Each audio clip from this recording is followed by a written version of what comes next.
আমাদের অনেকেরই ধারণা যাদের আমরা মোটা এবং হেলদি তাদেরকে সব রকম ড্রেস মানায় না, আর যারা একটু শুকনা তাদেরকেও অনেক অনেক ড্রেসে একদম শুকনা আর কাঠি টাইপের লাগে।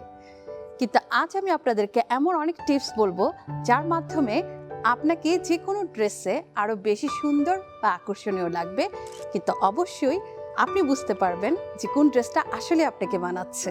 তাহলে চলুন শুরু করা যাক। আপনি যদি মোটা বা হেলদি হয়ে থাকেন তাহলে আপনার জন্য প্রয়োজন জর্জেট বা সিল্কের জামা, কারণ ফোলা জামা বা ভারী কাজের জামা আপনাকে আরো বেশি মোটা লাগবে।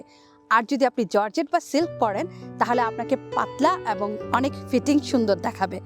অবশ্যই জর্জেট প্রিন্টগুলো যদি ছোট পরেন তাহলে আপনাকে আরো বেশি আকর্ষণীয় এবং সুন্দর দেখাবে, কারণ বড় প্রিন্টগুলো মোটা মানুষদেরকে আরো বেশি মোটা করে ফেলে। আর আপনি যদি শুকনা বা পাতলা হন তাহলে অবশ্যই আপনাকে একটা দিক ভালো করে খেয়াল রাখতে হবে, আপনি ফোলা ফোলা ড্রেস পরবেন বা ভারী কাজের ড্রেস পরবেন, কারণ পাতলা জর্জেট ড্রেস আপনাকে আরো শুকনা আর পাতলা দেখাবে।